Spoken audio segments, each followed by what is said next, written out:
Okay, stand by, guys.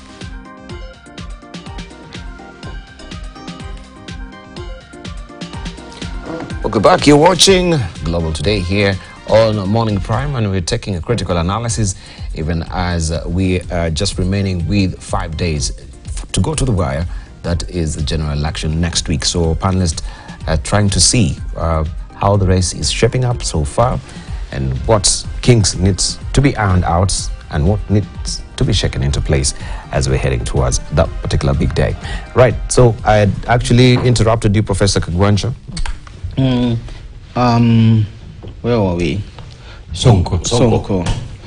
So Sonko's influence now at the nation is limited, because remember he was the governor of Nairobi and now has moved to Mombasa.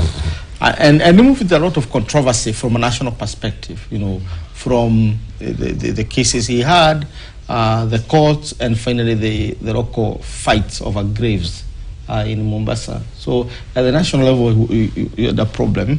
And therefore, I don't think he's going to have a major impact on the national returns. It would have helped had he come to Nairobi also, because he had this way. I worked with Sonko in 2013 during the campaign for Jim Nambaro. And I saw the man on the move. He's lethal. In terms of campaign, he is. And by the way, something people don't know about Sonko. Sonko consults a lot. He's not a lone ranger. He consults a lot, including the Igathe factor. I remember him calling almost hundreds of people. What do you think? What do you think? And we're not talking about ordinary people. So he does. So in terms of being a politician, he's really, really gifted, and that he's going to have. Yeah. But at the national level, his wings are clipped, because the mood in the country is that we need to have a moral fabric within our society. We need to have, you know, examples or models for our children, and his treatment, his relationship with the courts, and the way he left power is not very endearing to him. I think that's the point. But at the cost, for me, if not for Hashi, he's doing me a great favor. Hassan is my friend. And Could we maybe also look at the critical factor where he's gone out to the East African Court of Justice right now, and his case is to challenge his impeachment, which for now it seems that he will not be able to vie for any position later in this country, with that really standing on his way. Professor, the Supreme Court of Kenya is the preeminent court that makes final judgment as far as the Republic of Kenya is concerned. I doubt very much that the East African court will engage in questioning the principles of the Republic of Kenya. I think that what Kagwanja said is a very important point. Someone like Sonko should not be elected to stand before young people in Kenya as an elected official. Absolutely. This is a man who has checkered background. This is a man who brought the city of Nairobi down to his knee. Yes. And there was nothing to laugh about it. Absolutely. His imagery and everything is not the kind of thing that any young man or woman in this country want to be known for. And so we have to say no to this kind of people. They can do their business, we have no problem. But don't come in public and claim to be elected as a honorable representative of the people. I reject that, and I believe that most Kenyans reject that. All right. Debal, one of the most important things about African lives is that they matter. And the reason, Debal, African lives matter is because we're an ancient people. We are the builders of the pyramids. Our contribution to world history is right up there.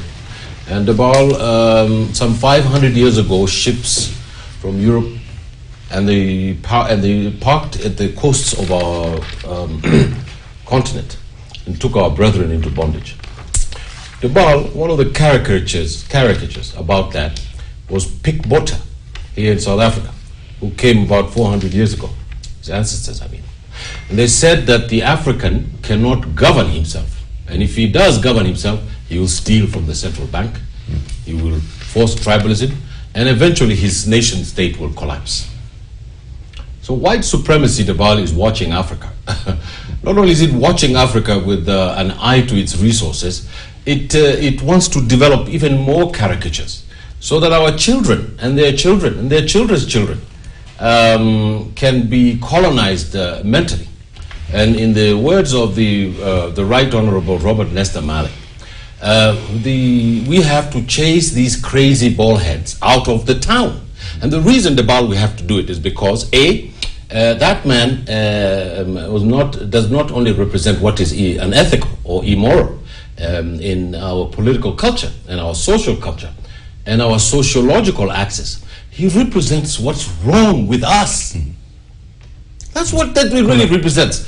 And we cannot give a platform to people like that so that our children can look at television or listen to the radio while they're being dropped off at school and say Mike Sonko was on a video with a woman and he was taping it and it's all over the news. Is that the republic we want? No. No! What we want, Debal, is government of the people, for the people, and by the people. And Mike Sonko is not part of that because he's an escaped convict. Now, if he's going to go and influence the vote in Mombasa, I put it to you that he cannot influence it because the people of Mombasa have already rejected him. And the Wiper movement, Debal, and which is inside the Azimio group, is going to sweep the areas and the constituencies that it has in there. And Debal, there are no Arabs in the coast. They are African people of the Swahili culture. They're probably the oldest culture in Africa. The Swahili community does not deserve, right, an escaped convict to come to be their governor. What is he going to tell Debal, the president of the United States, if he comes to the coast to go and see our hotels, that, hi, I'm Mike Sonko, Mr. Joe Biden? That's a scandal, Debal. We are not going to accept that. We reject him. I support my seniors' views on this thing. But they will say that we have to take the rough with the smooth as well. This is a spirit of democracy. Until the courts prove you guilty, you're free. And this is now where we have a court of public opinion. What are you? Just a moment. What is about the court of public opinion? There's not only a judicial court. Does the court of public opinion pass? Just a moment. Does it really pass muster on where the constitution runs? No, but because this is where that will be your first port of call. But Debal, our national court jurisdiction has decided. So we are done with it as it is right now. As a nation. Whether you go to the International Criminal Court or you go to the universal, the planetary Supreme Court in the moon, is not the issue. The issue is that we are jurisdiction. The Republic of Kenya. The country number, I think, 22 in the United Nations list. So let's be serious about it. The jurisdiction is done. Yes. We've decided as a people.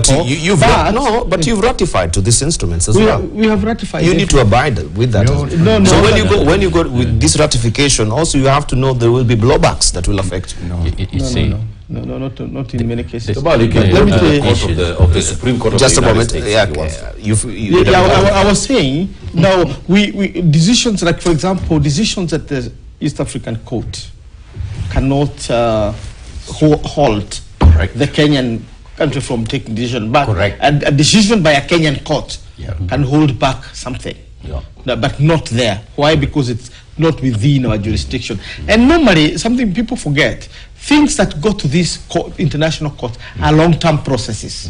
They don't give reprieve, a short-term reprieve. They are long-term processes because it can take a long time. And when it comes out, it can be disputed by a country, and you move on. Like, for example, we will have to sit down with the Somalia and decide on our common border, of course, as brothers. Yes. Despite the ruling by a court. With no acrimony, no hatred, but interests of our people, because they are one people. So that's how international jurisdiction is taken normally. It is only important when countries go wrong, like the 1994 Rwanda genocide. the Holocaust in Germany, and many others. That's when the international justice becomes an issue, because you are dealing with the countries, right? One country versus the other, or you are dealing with one country which is unable, completely unable to protect its own population. Yes. And the other countries have to step in. But when an individual like myself decided I'm going to the International Court of Justice just because my mother did not give me the title deed. It's a universal expression that the rights are limitless. But by the time they come to my mother to give me a share of the title deed,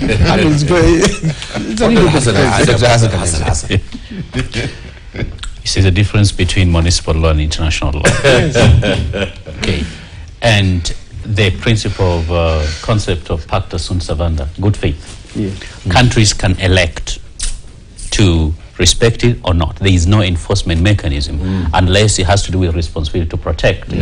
A new concept that came because of the inability of states sometimes to protect their own citizens, but not because a national jurisdiction is preventing you from running for political office. You know, in fact, it's going to be very, very hard to actually for you to make headway.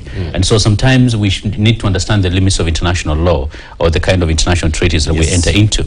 We can decide not to abide by them. The same way we thought it's not in Kenya's national interest for the ICJ to define and to redraw borders for our sovereign nation. And Kenya is not going to accept that, not today, not tomorrow, not in 40 years from today. And so that means we're going to have to actually come back and talk to our Somali brothers and sisters as they work towards, and we're going to help them join the East African community in the near future, you know, so we can be able to sort that out. But to actually think that somehow the EAC or African Court or any other thing is going to allow you to run for governor or your MCA seat, you know, is foolhardy. But, you know, a lot of people took Lupita Nyong'o's, you know, advice, you know, really a little bit too seriously that all dreams are valid. No, they are not. It depends with what type of dreams they are. So if you are dreaming that's going to help you out, actually, it's a pipe dream. That's correct. But if we have a senior counsel also like Martha Karua, who also sought, you know, justice in the same courts, why aren't we giving the same vigor and assessment that you're giving to Mike Sonko also to Martha Karua? With all our intellectual provenance, you will expect that maybe she'll know better why she was heading towards to challenge that race in Kirinyaga, the governorship. But that's why she's a senior counsel. You are trying the waters. The idea of exploring new waters is important. You go there and see whether this matter can most of you are saying this is foolhardy coming from... No, I'm saying... Will you apply the same statement also to Martha Karua? Well, you know, just a moment, let him finish. You see, Mother was not asking to be allowed to be governor of Mombasa by that court. What she was asking for was the pronouncement of that court on this matter, not any judgment that would decide that she's going to be the governor of Kirinyaga. You get the difference. And sometimes we have something we call test cases for the purpose of setting precedence on these matters. For example, if our Court of Justice, our Supreme Court fails to deliver on our election, one would want to see, do we have a recourse in the East African Court of Justice, because we're part of the East African Federation. And the ruling is what you know, Dr. Hananya is saying, that you know, countries pick and choose what they want to do with the international law, because you see, in a country like this one, it is not the tribe, the Kikuyu, the Luo, the Mijikenda which matters. We may on a day-to-day practice as such and think big about the multiplicity or the what we call the multi-ethnicity of the Kenyan nation, but what matters is a citizen, is the one we are spending on to vote as individual. So the unit of operation in the Kenyan nation is the individual citizen. Now, the unit of operation, the global politics, is the state. We think about the cosmopolitan. Limazuru used to define himself as a global citizen, but global citizen carrying whose passport? Global citizen carrying whose identity? So the unit of operation globally is the state. At the national level, it is the citizen. And those are the two elements. Now, what that means is that even if you get justice at the global level, the determinant of whether it's worthy is the state. With very few exceptions of what we've talked about, the right to protect. The right to protect is where the international community is that we are all human beings. And now that forms the third entity, which is humanity. And that's more philosophical than juridical. Meaning, you now can, as humanity, move in to protect your own in a different country. Right. So, and justice follows that trend. I mean, the pursuit of justice. Right. No, Midambo. The framers, Dubal, of the United Nations have two bodies. One is the General Council, where everybody belongs to. And they're equal voice, small or big country. The Security Council, Dubal, had the power to transcend the sovereign nation state.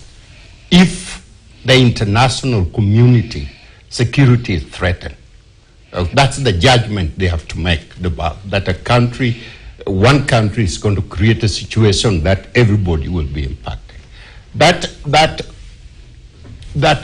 message, Dubal, I spent a lot of years studying international law. I'm not a lawyer. That message of the sovereign state has the ultimate power to decide for its people, and the international conventions does not interfere with that. And so that's the same thing. The East Africa community will not interfere with Kenya or Uganda or Tanzania, whatever they decide as a sovereign state. And the Supreme Court of Kenya is the highest court of the land. There is nothing he's going to gain. He has all the power to go to wherever he wants to go, but he won't gain anything. Right, thank you. Well, there's something in the jurisprudence of law called stare decisis. That is, you do things by precedent. And there's also a concept in law called wasting the court's time. So you walk into a court, they look at this person, they say, you're wasting our time. And we don't want you to waste our time. And you could be cited for contempt of court. To go to court and to keep going to court and to waste the institution's time is being litigious. I think that's the proper word. So, Dubal, I mean, this is a moot point. This man is not allowed to do these things. He still has finished his jail term over there in Shimo Latewa. Probably he should be sent back there to finish his time. We as a country need to move on from the Sonkos of this world. We need to move on from these charlatans who have stolen the public purse, who have destroyed. Do you know when his time at the city council, the city council smelled of latrine? The offices of painting was being peeled while he was making money like nobody's business. And it says something about our political culture. This is even more important. That our political culture, we have to start drawing a red line underneath this kind of thuggishness. And Debal, this thuggishness came from, you remember the book, The White Mischief? You remember that, Debal? White Mischief, they used to be here in Mount Kenya, Kagwanja's place. So they put all the Kikuyus in a concentration camp, about 3 million of them. Then they went to the mountain and they built a nice hotel. It's there in Nyeri, Debal. And if you stand on top of it, you can actually see all of central Kenya. So they were there drinking their booze and colonizing us. And part of the products of colonialism and neo-colonialism is Mike Sonko. Because he believes, Debal, that he can get away with it. He can get away with murder. The times have ended. Because there's a guy called Jacom who's coming over there. This is not going to happen in this country anymore. Wow. That is your opinion. That's valid. That's real voodoo. That is voodoo. All right. So even as we have got some few minutes to go, and I want to get just your headline thoughts on this as well. The question will be, do we have, because we had Matiang'i speaking on the matter of security, and we just want to get his clip so that we can wind up on that. Security is key, and he's been meeting, of course, the chiefs, he's been meeting the regional commissioners, and also that has been a big part of bone of contention between also the politicians and Azimio, because they're saying, well, you're using the state resources, using the chiefs maybe to manipulate this, not to try and have maybe a voter suppression because of a law of enforcement. We just want to hear from the CS of Interior. This is Dr. Matiang'i and what he had to say.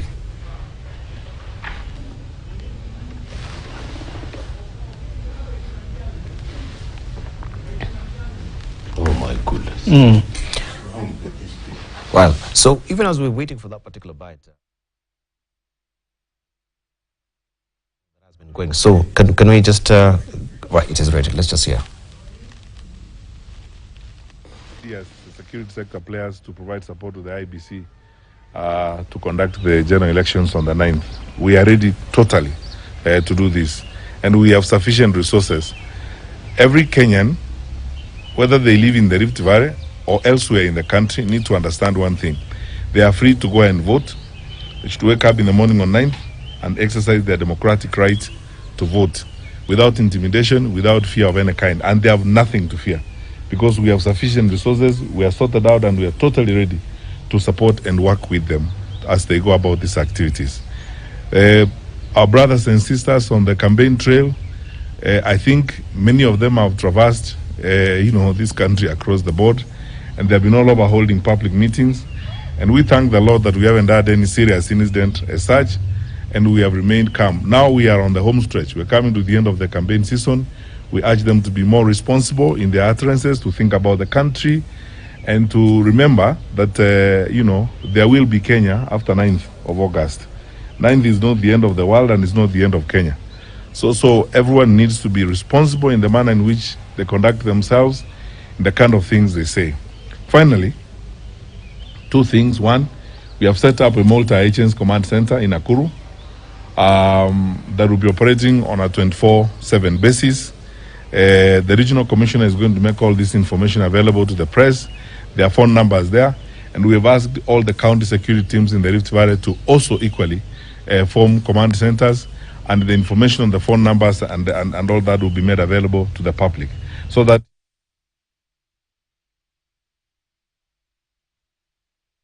CS Matiang'i there, of course, with the final tidbits on security matters, just securing the election. Just briefly, even as we're winding up, what from the security perspective do you think we're home and dry? Dr. Hassan Kennedy, briefly.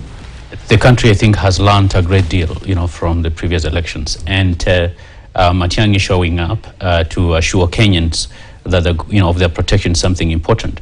Now, for those who may say, but this may depress the vote, I think that is not exactly true, because of the nature of our elections. If you're not going to have security, few actually people are going to turn out to vote because of the risk of violence or the fear that something may turn out to be violent. But I think also Matiang'i was also trying to pass a message about those who are inciting citizens, that they're going to be held account even after the election, even after the fact, that they should be on notice to know that any action or anything taken that is going to disturb the peace during this time, they're going to be held account. And such messages are actually important because of our, some of the bad behavior we've witnessed during the electioneering period. And that is critical in trying to instill confidence in the coming poll. Right. And your parting shots? Yeah, briefly. My parting shot actually goes to farmers in the North Rift. And I'm saying this because we don't talk about farmers very much, even though we complain about the price of unga, and we forget what is happening. Now, I've had a chance to go through and to follow closely the leading candidates in the North Rift, and that is mostly, Western Gishu and Trans Nzoia. And apart actually from the manifestos that have been articulated by Buzeki and Natembeya, for instance, I have not seen other candidates be able to put together something that's going to actually revive agriculture. And I want to ask the citizens of the North Rift to hold those leaders to account, to tell them exactly what are they going to do, so that it's not just few candidates who actually have a clear plan. Thank you. Peter Kagwanja. Well, the one thing that you observe across Africa, we're winding up, so yes, make it brief, please. You observe is that election time is the most fragile time, and therefore Matiang'i stepping in is basically answering to that demand, that countries are fragile during elections. They are also vulnerable to manipulation by those who want to push them towards instability. Therefore, it's good to really put your foot down and say we need to watch, to take care of our security. Now, moving forward, I think I just want to say that I want to spend my day campaigning in Nyandarua. Well done. And I'll spend a very good day with the people there. And that will give us a practical dimension beyond our intellectual analysis. Thank you. Hashi, your parting shots. I'd like to bring to the attention of the government of this country that the Minister for Religious Affairs of Somalia has been appointed, and he's a former leader of the Al-Shabaab. Yes. And the Kenya government ought to call the ambassador of Somalia. Excuse me. Excuse me. No. No. If you invite me to this show to speak my please, mind, can you just keep... No, don't invite me. Please, yes. Either I say what I want you don't in a respectful way, or don't invite me to the show. Sure. Or let me say it. Every time I want to say something, don't interrupt me. Let me just finish. I have said, no. I'm the moderator here, and I'm asking questions to do with our elections. No. This, but yeah, the parting shots is what I want to concentrate on. Okay, not for you to take the camera and advise the government. That is not your place. Okay, please. That's a parting shot. Thank you. We are heading towards general elections. What is your parting shot in regard to the general election and security in Kenya, not Somalia? Time to my senior. Thank you very much. Let's hear from Professor Naomi Damba. My fellow Kenyans, a lot has been said about our country. And the big question, are we heading to the right direction? And if you deal with the statistic without emotion, the Kenya economic profile look as good as any other country in the world. We have challenges about hunger, challenges about daily life, challenges about sending our people to school. But this is the time that you have to come out and vote the candidate that you think will lead the country, that will continue to develop where President Uhuru left it, such that we become one of the leading countries in the continent of Africa. Thank you, Naomi Damba. Thank you, Ahmed Ashi. Thank you, Professor Peter Kagwanja and Dr. Hassan Kanenje. Of course, we shall continue analyzing this from tomorrow until the final day that that pronouncement will be made there from Bomas of Kenya. Thank you very much for your valid company. Don't go away. Much more is coming up also on Spice FM.